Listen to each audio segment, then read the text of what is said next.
ঈদুল আজহার নামাজ উপলক্ষে দেশের বড় দুই ঈদগাহ ময়দান কিশোরগঞ্জের শোলাকিয়া ও দিনাজপুরের গোড়ে শহীদে চলছে শেষ মুহূর্তের প্রস্তুতি। শোলাকিয়ায় সকাল ৯টায় আর দিনাজপুরের 8:30টায় হবে ঈদ জামাত।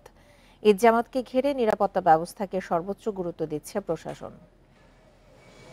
বান্ডেল থাকলে প্রতি সেনমানিতে টাকা বাঁচবে। বিকাশ সেনমানি বান্ডেল কিনে জিতুন প্রতি লেনদেনে। কিশোরগঞ্জের ঐতিহ্যবাহী শোলাকিয়া ঈদগাহ মাঠে এবার অনুষ্ঠিত হবে ঈদুল আজহার ১৯৮তম জামাত। মাঠে দাগ কাটা, বালু ফেলা, দেয়ালে রং করা সহ শোলাকিয়া ময়দানকে জামাতের উপযোগী করার কাজ প্রায় শেষ। ঈদের দিন সকাল ৯টায় শুরু হবে জামাত।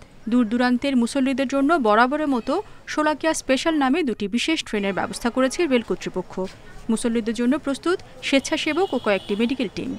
বড় জামাতের মধ্যে নামাজ পড়লে এটা মনে একটা প্রফুল্লতা, আর এটা শোলাকিয়া মানে মধ্যে আলহামদুলিল্লাহ আমরা পাই।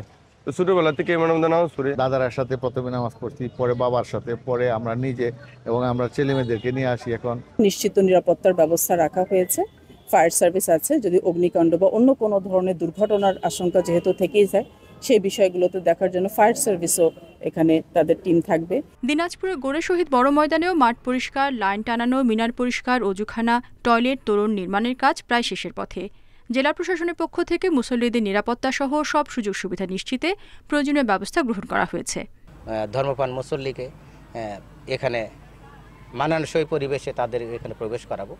ইনশাল্লাহ কোনো রকমের ঝুঁকি আমাদের নাই, আমাদের কোনো এরকম ঝুঁকিপূর্ণ অবস্থা তৈরি হতে পারে এরকম আমাদের কোনো আশঙ্কা নাই। আমরা ইনশাল্লাহ শতভাগ প্রস্তুত আছি। গোড়ে শহীদ ময়দানে ঈদুল আজহার প্রধান জামাত হবে সকাল 8:30টায়। মাঠের সার্বিক নিরাপত্তায় থাকবে 4 স্তরের নিরাপত্তা বলয়। রেশমি নন্দী, ইন্ডিপেন্ডেন্ট নিউজ।